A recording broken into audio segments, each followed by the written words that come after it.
अब एलओसी की तरफ कूच करने वाले हैं क्योंकि बहुत बड़ी खबर आ रही है।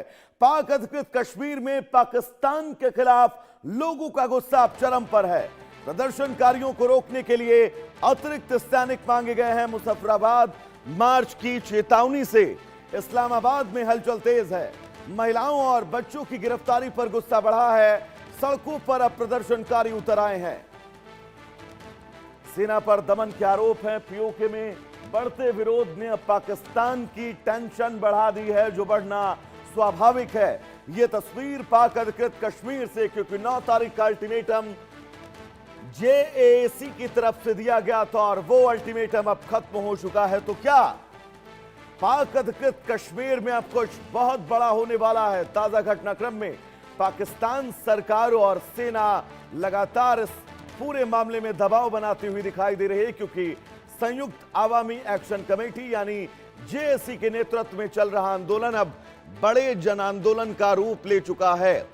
प्रदर्शनकारी पाकिस्तान प्रशासन पर आर्थिक शोषण, संसाधनों की लूट और नागरिक अधिकारों की अनदेखी के आरोप लगा रहे हैं। हाल के दिनों में कई जगहों पर विरोध प्रदर्शन हुए, जिनमें सुरक्षा बलों और प्रदर्शनकारियों के बीच टकराव की खबरें भी सामने आई हैं। लेकिन यह तस्वीर जो आप अपनी टीवी स्क्रीन पर देख पा रहे हैं, ये पाकिस्तान अधिकृत कश्मीर में उस जन विद्रोह की तस्वीरें हैं जो दिन ब दिन बहुत तेज होता जा रहा है और वहां की फिजाओं में नारे गूंज रहे हैं कि पाकिस्तान की सरकार उन पर रहम करे। पाक अधिकृत कश्मीर में जेएसी के नेतृत्व में बड़ा आंदोलन लगातार जारी है। आपको बता दें, पाकिस्तान की सरकार ने अब वहां पर सेना की तैनाती कर दी है और यह तस्वीर आप देखिएगा, सैकड़ों की संख्या में आपको पाकिस्तानी रेंजर्स नजर आ रहे होंगे।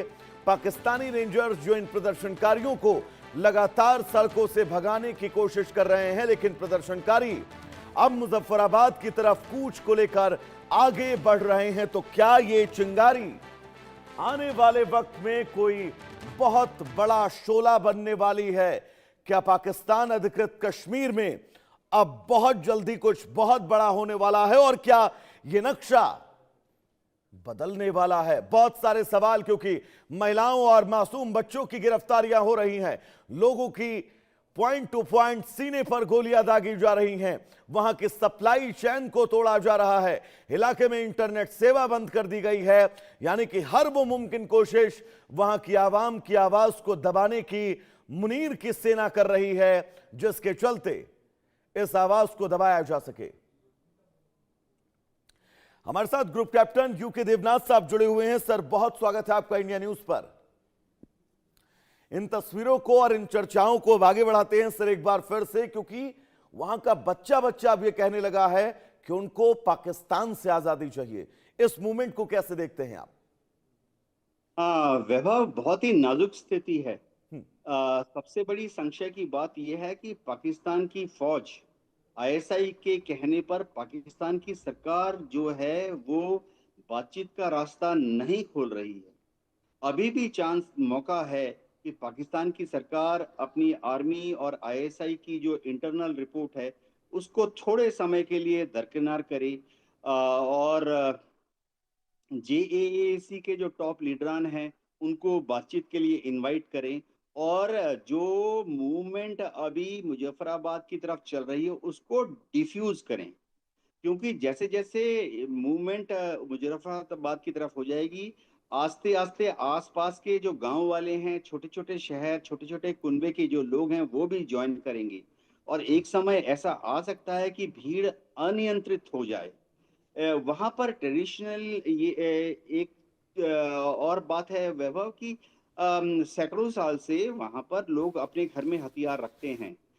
पिछले 60 साल में, 50 साल में आईएसआई ने भी लोगों को हथियार दिए थे भारत के खिलाफ जंग करने के लिए। तो जब वहां पे इस तरह के जलसे होते हैं तो लोग अपने जो ट्रेडिशनल पुश्तैनी हथियार हैं उसको लेकर सड़क पर आते हैं, ये वहां का रिवाज है। ऐसे में अगर इस भीड़ ने थोड़ी सी भी फायरिंग पाकिस्तान की रेंजर्स की तरफ खोल दी तो फिर बहुत बड़ा खून खराबा हो सकता है। जी वैभव। दिना साहब, क्योंकि आप वो तस्वीरें भी याद करिए, आज से तकरीबन 10 से 15 दिन पहले वो तस्वीरें सामने आई थी जब पाकिस्तानी रेंजर्स इन मासूम लोगों के ऊपर सीधा सीने पर उनके गोलियां दाग रहे थे। और अब उनका ये कहना कि मुजफ्फराबाद की तरफ वो आगे बढ़ रहे हैं, तो ऐसे में अगर ये मूवमेंट देवनाथ साहब ऐसे ही चलता रहा तो क्या ये कहा जाए पाक अधिकृत कश्मीर की जो भौगोलिक परिस्थितियां हैं वो बहुत जल्द बदलने वाली हैं? कैप्टन साहब। बीच बीच में वहाँ के जो नेता हैं उन्होंने ऐसे बयान दिए हैं कि हाँ। वह उनके जो भाई हैं भारत वाले कश्मीर में उनसे मिलना चाहते हैं। तो कैप्टन साहब, इसमें एक बार ये दोनों तस्वीरें भी देखिएगा।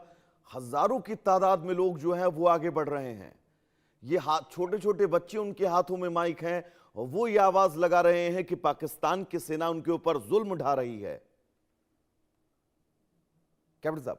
जी हाँ, इसमें कोई शक नहीं है कि पाकिस्तान की सेना जो है इस मूवमेंट से हथियार के भरोसे डील करने की कोशिश कर रही है। ये बहुत जरूरी है कि इस मूवमेंट में कुछ नेताओं ने ये भी कहा है कि वो अपनी जो मूवमेंट है उसको एलओसी की तरफ ले जाएंगे। अगर ये भीड़ एलओसी की तरफ बढ़ती है तो जाहिर बात है भारत की जो आर्मी है, बीएसएफ है, उनको भी हिदायत दी गई है कि एलओसी पर पूरा चाक चौबंद अलर्ट रहें। और अगर ये मूवमेंट भारत के तरफ बढ़ती है तो उनको बॉर्डर पे ही रोक दिया जाएगा। हमारे जो बॉर्डर पर आर्मी और बीएसएफ की जो बटालियंस हैं उनके जो कमांडिंग ऑफिसर हैं, कमांडेंट हैं, वो लगातार हॉटलाइन पर अपने काउंटर पार्ट पाकिस्तानी ऑफिसर से बात कर रहे हैं और ये दरखास्त कर रहे हैं कि पाकिस्तान में जो रेंजर्स हैं वो इस मूवमेंट के जो लोग हैं उनको एक्चुअल एलओसी पर ना आने दें। जी। क्योंकि कैप्टन साहब, पाक अधिकृत कश्मीर का ये जो पूरा हिस्सा है, इसने बंटवारे के बाद से जो दर्द झेला है, क्योंकि कबालियों के भेष में जो पाकिस्तान की आर्मी ने वहां पर जुल्म ढाया था, तब से लेकर अब तक लगभग 76-77 साल हो चुके होंगे सर इस पूरे वाक्या को। उसके बावजूद क्या अब ये माना जाए कि अब ये चरम सीमा को पार कर चुका है? एक जो थिन लाइन होती है जब आप प्रदर्शन करते हो और वो प्रदर्शन जब रुकने का नाम इस शर्त पर लेगा कि उनकी शर्त मानी जाएगी, तो क्या अब ये उस बॉर्डर रेखा को भी पार कर चुका है? हाँ, देखिए क्योंकि सर पाकिस्तान एक की जो स्प्रिंग को जब आप इंटरनल। बहुत कस कर दबाइएगा, एक हद तक दबाने के बाद जब आप उसको छोड़ते हैं ना सर, तो बहुत स्पीड में वो ऊपर जाते हैं, फिर आप उसको रोक नहीं पाते हैं। जी हाँ, पाकिस्तान की जो पुलिस की जो इंटरनल रिपोर्ट है वो कहते हैं कि लोगों में बहुत ज्यादा गुस्सा है। इसीलिए आप देखिए इस मार्च को कुछ हद तक आस्ते आस्ते आगे बढ़ने दिया जा रहा है। अभी भी यह मुजफ्फराबाद से काफी दूर हैं। मुजफ्फराबाद के बाहर आउटस्कर्ट्स में खबरों के मुताबिक पुलिस ने और रेंजर्स ने बैरिकेड बना दिए हैं। सड़कों के ऊपर नाकेबंदी की जा रही है। जो बड़े बड़े ट्रेलर्स होते हैं, कंटेनर जिसे हम बोलते हैं, कंटेनर्स हैं, उनको ट्रेलर के ऊपर लगाकर रास्ते में लगाकर रास्तों को बंद किया जा रहा है ताकि ये जो भीड़ है ये अनियंत्रित होकर मुजफ्फराबाद में ना घुस जाए। कांटेदार तार बिछाए जा रहे हैं कई जगह पर। जैसे पिछली बार भी हुआ था कि ये जो प्रदर्शनकारी है वो ट्रैक्टर ट्रेलर लेकर कूच कर रहे थे। और दिनों सब तो पिछली बड़ा बार सड़कों को हास्यास्पद भी है काट दिया गया था। ये बड़ा हास्यास्पद भी है और चिंताजनक भी है कि विश्व भर के मानवाधिकार के संगठन, जितने भी मानवाधिकार संगठन हैं, भारत में कोई विषय होता है तो खुलकर वो बोलते हैं, लेकिन पाकिस्तान में पाक अधिकृत कश्मीर की इस आवाम की आवाज को कुचला जा रहा है पैरों के बल, और वो बिल्कुल खामोश हैं, कुछ उनके मुंह से नहीं निकल रहा है सर। हाँ वैभव, देखो मैं अपने एयरफोर्स में जो मेरे मित्र हैं जो कि अलग अलग देशों में डिफेंस अटैचीज रह चुके हैं उनके अनुभव से बोलूंगा।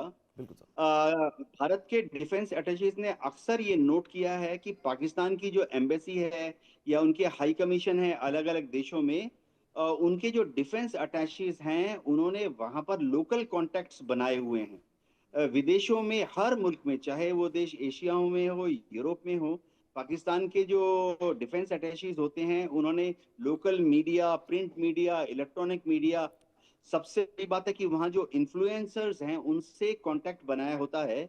और वो पाकिस्तान की आईएसआई के इशारे पर ये जो डिफेंस अटैचीज हैं तुरंत एक्टिवेट कर देते हैं अपने। जैसे यूरोप में आप देखिए बुदापेस्ट है, वो बुदापेस्ट में जो डिफेंस अटैची है पाक एम्बेसी में, वो तुरंत अपने मीडिया कॉन्टैक्ट्स को, खासतौर से जो वहाँ पे इन्फ्लुएंसर्स हैं जिसमें ज्यादातर वामपंथी होते हैं या ह्यूमन राइट्स ग्रुप का अपने को नेता मानते हैं, उनको एक्टिवेट कर देते हैं। शायद समय आ गया है कि भारत को भी अपने अपने अलग अलग एजेंसीज के मार्फत ऐसा एक नेटवर्क पूरे विश्व में बिछाना पड़ेगा, जहां ऐसे मौके पर हम भी दुनिया भर में जो मीडिया है, electronic media, print media, influencers, उनको एक्टिवेट करें कि वो एचआर इश्यूज पर, पाकिस्तान में जो ह्यूमन राइट वायलेशन हो रहा है उसको दुनिया के सामने उछालें।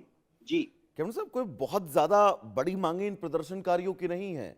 अगर आप अपने लिए बिजली मांगते हैं, अगर आप अपने लिए पानी मांगते हैं, अगर आप अपने लिए रोटी मांगते हैं, अगर आप अपने लिए नौकरी मांगते हैं, अगर आप अपने लिए रोजगार को लेकर प्रदर्शन करते हैं, अगर आपकी सरकार, आपकी वहां की गवर्नमेंट इन बुनियादी सुविधाओं, बुनियादी मांगों को पूरी नहीं कर सकती है, फिर तो मुझे नहीं लग रहा है कि वहां पर सरकार नाम की कोई चीज है भी। हाँ, वैभव, हो ये रहा है कि पीओके में उनकी एक सरकार सी कैप्टन बनी साहब, है। कैप्टन साहब, एक एक खबर तो मैंने ये भी बीच में पढ़ी थी, सुनी थी कि वहां पर जो पाक अधिकृत कश्मीर में रास्ते जाते हैं, उन रास्तों को यहाँ के रेंजर्स ने रोक रखा है और सप्लाई चेन बाधित की जा रही है। वहां पर इंटरनेट सेवा जो है वो पूरी तरह से लगभग बैन कर दी जाती है बीच बीच में, ताकि आप अपनी आवाज को सोशल मीडिया के जरिए विश्व मंच तक पर ना पहुंचा सके। हाँ वैभव, देखो, आईएसआई की जो इलेक्ट्रॉनिक वॉरफेयर यूनिट्स हैं बहुत ही एक्टिव हैं। उनके पास अलग अलग तरीके हैं कि वो कहीं पर भी इंटरनेट सेवा को बंद कर सकते हैं, मोबाइल टावर्स को स्विच ऑफ करा सकते हैं, मोबाइल को जैम कर सकते हैं। लेकिन इससे भी बड़ी बात है कि आईएसआई के पास इस तरह के सिस्टम्स हैं जिससे कि वो इन मोबाइल्स की मूवमेंट को ट्रैक करते हैं। तो मोबाइल्स की मूवमेंट को जब वो ट्रैक करते, उनके पास चिन्हित मोबाइल हैं जो कि जेएएसी के लीडर्स की मोबाइल हैं। तो वो इन मोबाइल्स को ट्रैक करते हैं, उनकी लोकेशन देखते रहते हैं लगातार, और उनको पता लगता रहता है कि कौन सा नेता किसके साथ मिल रहा है, कौन सा नेता किस दिशा में जा रहा है। अब जहां तक रेंजर्स जो रोड ब्लॉक कर रहे हैं, आप बहुत जल्दी देखेंगे, कल तक आप देखेंगे कि ना सिर्फ रेंजर्स ने बैरिकेड्स लगाए हैं, वरन वो सड़कों में भी 4 फीट गहरा गड्ढा खोद देते हैं। यानी कि कैप्टन साहब, हर वो मुमकिन कोशिश पाक अधिकृत कश्मीर की आम जनता की आवाज को दबाने की कोशिश है, लेकिन फिलहाल इन तस्वीरों को देखकर ये